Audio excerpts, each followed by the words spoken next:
This is Pet Life Radio. Let's talk pets. Welcome to Animal Rights on Pet Life Radio. This is your host, Tim Link, and I'm super excited you're joining us today. We got a wonderful, wonderful show. We're going to be talking to Erin O'Malley, who's the author of the latest book called The Brat and the Bullfighter, a love story. But is it a bull? Is it a fighter? Is it a brat? Well, maybe one of those three matches. We'll find out. We're going to talk to Erin a little bit about the book and how it all came about, and not give away all the great tidbits, but tell us a little bit about it. And then we're going to talk to her about writing the book and writing in general, how she goes about crafting it and how easy it was to put this together in, I'm sure, in a day or two. Not a problem. So everybody hang tight. We'll come back right after this commercial break. You're listening to Animal Rights on Pet Life Radio. Hey everybody, this is Tim Link, the host of Animal Rights on Pet Life Radio. Got some exciting news for you here today. My audiobook is now available. Wagging Tails, Every Animal Has a Tail is now available in audiobook form through audible.com, amazon.com, and iTunes. It's a collection of 32 conversations I've had with the animals. It's a fun, interesting, heartfelt book that's suitable for all age groups. So everybody pick up a copy of the audiobook, Wagging Tails, Every Animal Has a Tail. You'll be glad you did. Let's Talk Pets on PetLifeRadio.com. Welcome back to Animal Rights on Pet Life Radio. Joining me now is author Erin O'Malley. Erin, welcome to the show. Thank you so much, Tim, for having me. I really appreciate it. Oh, my pleasure, my pleasure. I tell you that we were talking about the cover. I won't give away the cover. I'll let you describe that here in a minute, but we were talking a little bit about the cover. And of course, the title is a fantastic title, The Brat and the Bullfighter, a love story. And of course, I was like, but the Brat and the Bullfighter, what are we talking about here? So you have to read the book to find out. But let's get... Or do you? Well, tell us a little bit, not all of it. Tell us a little bit about the book, how it came about, and how the love story is, how it developed over the years. Gosh, so this book is a hybrid memoir. So it's told from two points of view. It's told from my point of view and the point of view of my horse, Artie. I had never intended on writing a memoir. It was always like I wanted to write this book from a horse's point of view. I just felt like this particular horse, I mean, he's a real horse, kind of had been misunderstood for a long time. And so I kind of wanted to get in his head. Also for me, too, to learn more about him, because it ended up me going and doing a lot of interviews to find out, before he came to me, what might have happened to him and everything like that. But as far as the title, I will give, this isn't maybe much of a giveaway, but the Brat, I'm the Brat. Not the horse. Never the horse. Never. And you definitely don't want to say it to their face, even if it is true. No. And I get very angry if someone calls my horse a brat or naughty or things like this, because I'm like, you just are not looking at this from the right perspective. So, I grew up an army brat, so I moved around a lot. And then the Bullfighter is the horse, and he's a Lusitano. He was bred in Brazil, but the Lusitano is the national horse of Portugal. And they were bred for the bullfight. But there's a little bit of a double entendre with that, in that I think this horse fights bull. Like, he doesn't put up with, BS. He doesn't suffer fools. He's going to call you on things and make you think a little bit. So that's Brat and the Bullfighter. And maybe I'm a little bratty too. But yeah, but never the horse. No, I love it. I love the fact, because like I said, when I first saw the title, I thought it was a fantastic title to begin with. And then tried to determine, who's the brat, who's the, army children get called brats all the time. Yep, so if it would have been about your life as, it would have been a great book to begin with. Your life, traveling around the world or being forced to move from place to place. That's one whole story. But then you got the whole bullfighter thing. You think, well, what's that all about? And it's actually about this fabulous horse, like you said, that has very strong opinions on things, we'll say, and it has a very strong character and spirit, and how you guys, formed this great relationship. Yeah. And the first person to call it a love story was actually my father. He was always like the first person I go to with anything I write, talk about the writing process. He's just my go-to.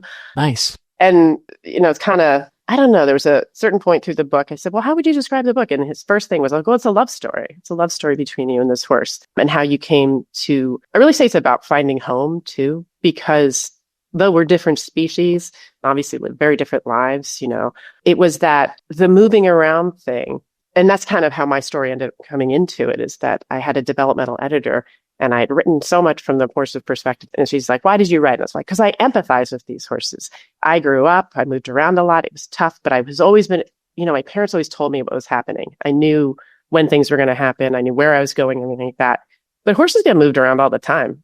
And you can't tell them that, hey, it's going to be for this long or that long. And you take them away. So, we were talking earlier about animals don't necessarily like change. So we're taking them out of their routines. We're taking them away from their herds, the things that are familiar to them, their friends. And I always kind of say, like, they don't get to write letters home. They don't get to call. And most of the time, they never see these places again. And horses also, unlike dogs usually, I guess it depends. But I think horses on average have more owners and homes than dogs do. Yeah. And even horses, yeah. I understand it in one way, but on the other hand, I'd never understand it, and the fact that I could not imagine I've had a horse before. I was forced actually to give it up as a child because we just couldn't afford the upkeep. So that was tough. But, I think the fact that, horses, like you said, do have a lot of, we'll call them owners. And I don't typically refer to people as their animals' owners. They're their human companions. They're their partners. And so I think it makes it tough for a horse. And I don't think we communicate enough with our horses and animals. We communicate verbally with our dogs and cats all the time. And like your father, your parents did a great job of letting you know why you were leaving, why you're going here or there. And we would do that possibly with our dogs and cats, but we don't often think of that with horses. And I think communication is a vital part of a relationship. What would you say about all that? Okay. Well, the first thing, I love that you said the thing about ownership. There's a small part in my book that I talk about this because I never like to call myself an owner either. And there's a Hawaiian word called a kahu, and it means you're their guardian or their protector. Nice. And that's how I kind of feel about that. Yeah. As far as communication, like you just nailed it. Horses, dogs, they communicate in such a different way. I mean, their first sort of thing is space. They have spatial language. Like when you approach a horse, they're looking for you can hold your space, you can take space, you can give space. But a lot of people, I think we just approach like, hey, here I am. I'm going to touch the horse. I'm going to do these things. And it's kind of like stepping back and having a little bit more patience. And then also you have the physical. You can watch for the twitch of an ear or a tail or a blinking of an eye or stuff like that. And for them, acoustic language is the last thing. And it's not that they don't learn language. I mean, I call to my horses, they come to me. I can ask them to do different things. They're so intelligent. They can learn so much. But I don't think, and it's kind of a reason that I wrote this too, is to just, my touchstone was always if I could change one person's perspective on a horse, to be more patient, to give them more grace, to not just ask and expect immediate results before we want to punish or correct, then I've done my job, I guess. Nice. I think that could hold true for just about anything, any people, any animals, anything that you could put out there.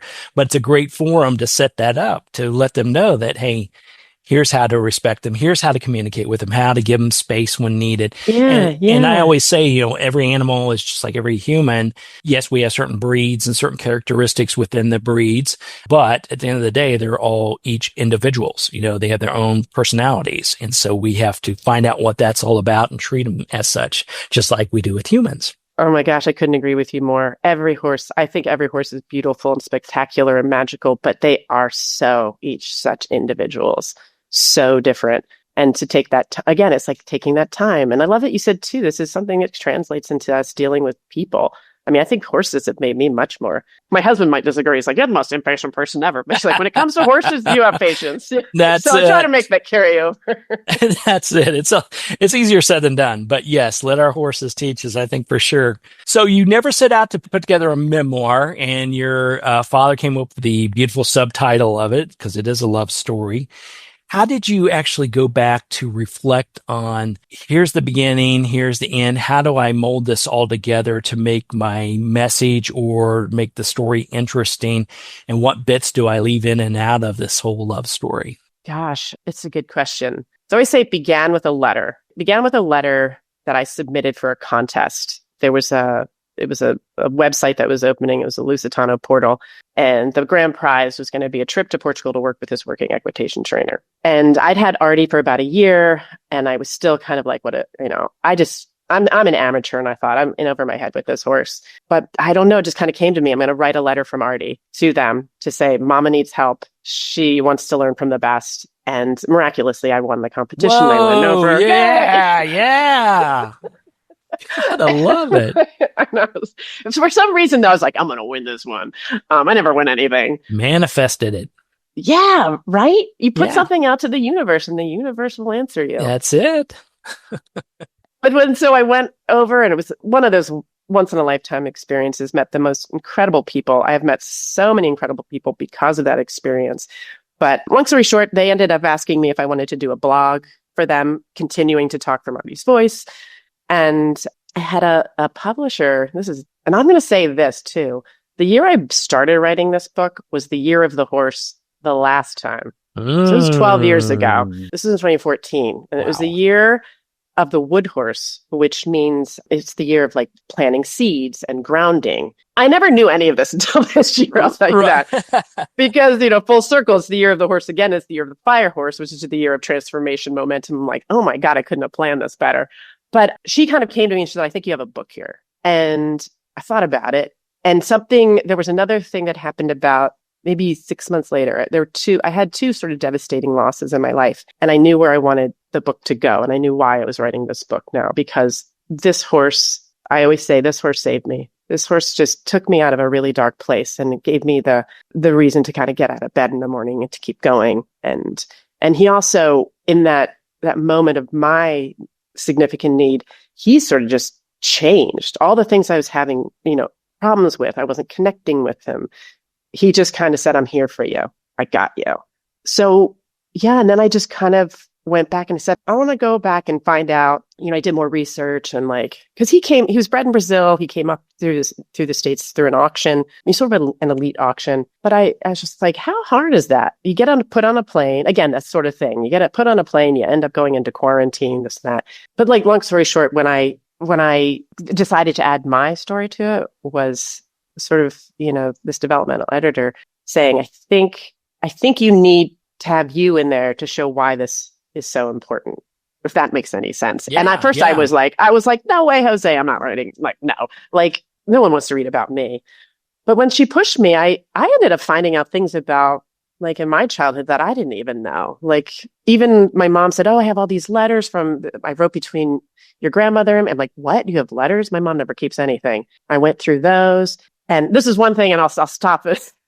But there was one letter when I guess I was not even 2 years old or something, or maybe I was 2 years old. And it said that, oh, Erin's decided she wants a horse, but it can't be any horse. It has to be a white horse. And I'd never known that I'd wanted a white horse in my life. I'd always, I had Friesians. I like the black horses. But anyway, I probably rambled on too much. No, that's perfect. I love the parallels. And I love the fact that, perhaps you didn't see the parallels at first. And you uncovered these little by little, and your horse, in this case, and maybe your editor, publisher a little bit. But brought that to light, because it is a parallel. Because I can imagine, as an Army child or Army brat, no matter how much your parents explain it, you still have to leave that situation. You have to leave that school. You have to leave the friends behind. You're packing up. You're moving. Leaving stuff behind, probably all these things, and you parallel that with your love, the horse. It's the same thing. All that's changed, all that's packing up and moving, maybe some explanation, probably not. Got to figure it out again, all these things. And it's sort of parallels. And then the fact that, through this, you had to deep dive a little bit more. So they're like, okay, write something about yourself. You're like, oh no, what am I going to write about? Well, there you go. It's interesting that you see that too, because it was there was so much moving. I think I'd lived in probably 10, 11 different houses before I was in high school.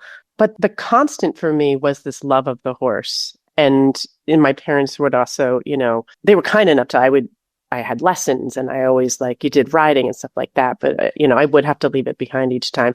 But I think I wanted to be that constant for this horse. When I got him, I wanted it to be I see you. I know you've been through stuff. But I'm going to promise you, unless it's for his better good somehow, that I will never leave you. No, you will always have this place. And that takes years for a horse to probably, understand that. Right. Yeah, their shoe's not going to fall. Yeah. And little did you know the horse was doing the same thing for you. Oh, God. Yeah. Yeah, you have to step back and go, oh, thank you very much. I love it. I love it. I love it. All right, we're going to take a quick commercial break. We'll come back and continue our conversation with Erin O'Malley and talk a little bit more about the book, The Brat and the Bullfighter, A Love Story. So everybody hang tight. You're listening to Animal Rights on Pet Life Radio.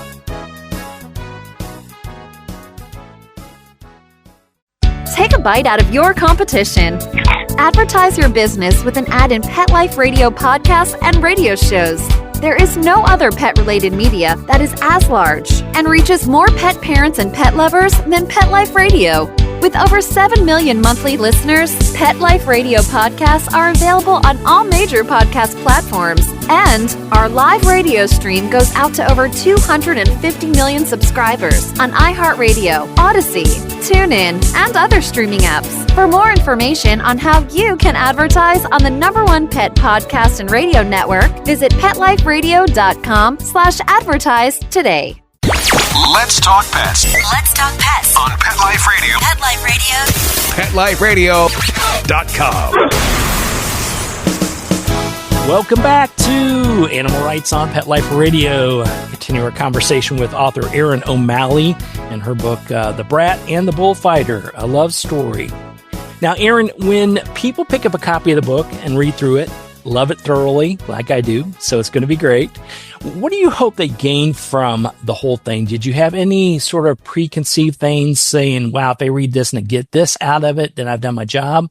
Or are there some surprises you're already getting back saying, wow, I never thought about that? You know, I think the thing is, I would just like people to think about a horse's mental well-being. I know that like there's a lot of things. We offer them shelter, we get them food, we do all these things to make horses, stay fit and healthy. But I just would like them to think about their mental well-being a little bit more and what they need in terms of, they don't need to just, show up at the barn and ride them and put them away. Like spend time with them in different things, going on walks out in the pasture, whatever, just as a way of deepening that relationship and trust and bond and partnership. And maybe anything that I guess I've been surprised. I don't know. It's delightful for me as a writer because I would want to entertain someone. But when people say that they've laughed and cried, I'm just like, you did? Where'd you laugh? And how can I duplicate that, please? Yeah, can I do that more? And I'm like, also, like, I do hope you cry because there's some things that I'm like, it's hard stuff. But I just it's warmed my heart to just feel like someone's felt something from reading this. So, yeah. Absolutely. Well, I think the message comes through loud and clear in the book for sure. And it's just a wonderful, wonderful piece of work you put together. Now, I do have to ask you about your writing and background because you're not a novice to this, even though you're extremely young and how you put all this into a small amount of time. But you began your career in Paris, as I wrote, and you've worked for Hearst Publishing, Harper's Bazaar. You've done all the biggies out there. Go back to that time on how that happened and then perhaps how that parlayed into writing this book, or they're totally separate things for you. So I guess it was my senior year of college that I kind of started to really get the writing bug. And so when I graduated, I'd studied, I got my undergraduate in French, and then I ended up going to get a master's degree in French, studied in Paris. Love Paris. Always wanted to get back to Europe since I left it. I lived in Germany when I was in high school. And then there was another, I moved around a lot, but I was in California and I was like, you know what? I really want to go back to Paris and I'm going to find a job at an English language publication. It was time, I was sent out actual letters. Yeah. It's the late 90s.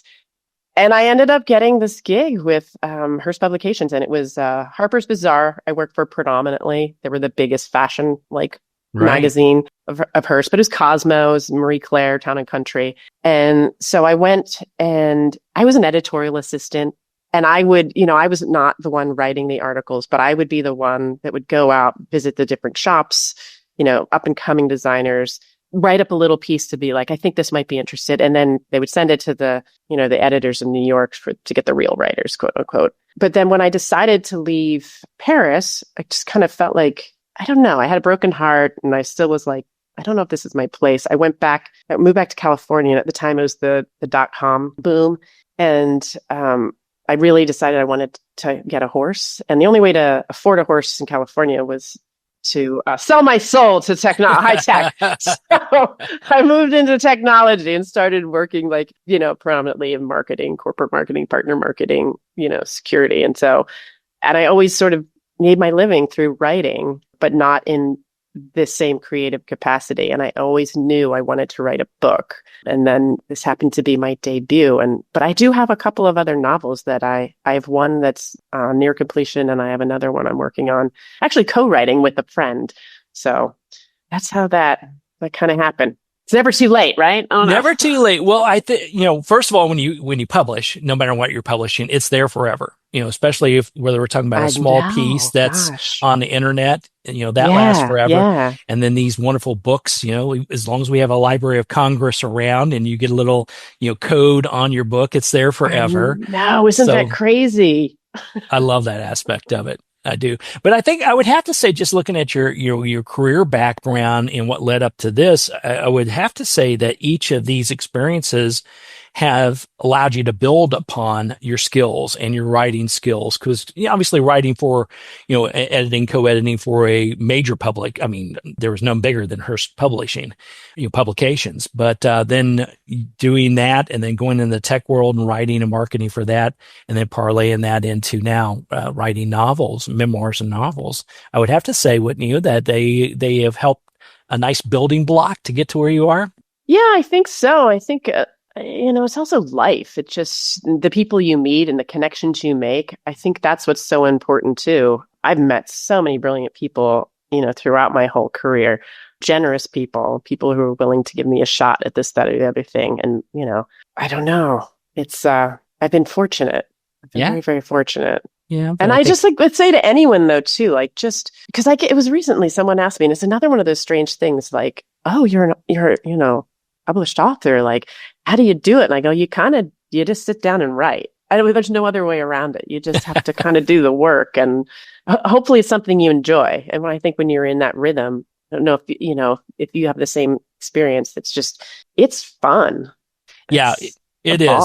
It's a lot more fun when you put it out and you actually get some payment back on it. That's when the real fun starts. But until that time, no, I think it's brilliant. I always talk about one of my first book that came out. I was doing a speaking event at the Great Southern Book Festival in Nashville. And so at that same time, I was also writing for Dogster and Catster magazine on a weekly basis.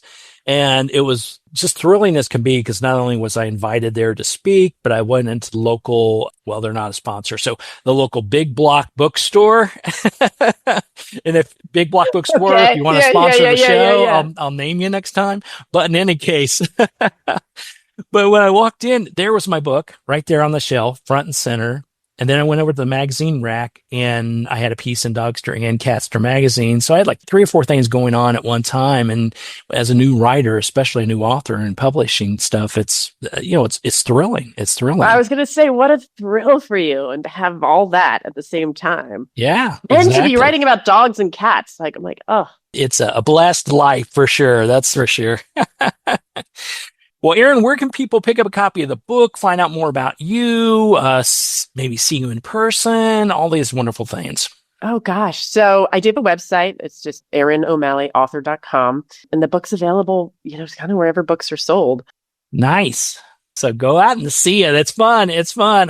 I could tell you loads of stories about book signs and stuff. Some good, some tragic, some in between, my God. But they're always fun. I might pick your brain. Yeah. And it's nice to be wanted. And, of course, your publishing house is a fantastic group. She Writes Press. So tell them we said hello as well. It's a great situation. But everybody go and pick up a copy. It's called The Brat and the Bullfighter, a love story by Erin O'Malley. You're going to love it, just like I did. So go out and get your copy, and get 2. Don't give one to your friend. Just get 2. Get 2 of them while you're there. So Erin, thanks for coming on the show. Appreciate it so much. Congratulations on the book. We'll look forward to talking to you again about the other novels up and coming, and have fun being out there amongst the people promoting the book.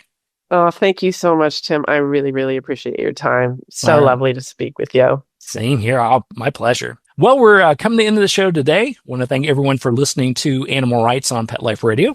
Want to thank the producers and sponsors for making this show possible. If you have any questions, comments, ideas, drop us a line. You can go to PetLifeRadio.com, and we'll be glad to answer your questions, entertain your comments, and bring on the people you want to hear from most. And while you're there, check out all the other wonderful shows and hosts at PetLifeRadio.com. It is a Winnie, nay, I don't know how to talk horse, fun, good sign. And that's at PetLifeRadio.com. So until next time, write a great story about the animals in your life, and who knows, you may be the next guest on Animal Rights, Pet Life Radio. Have a great day. Let's Talk Pets, every week on demand, only on PetLifeRadio.com.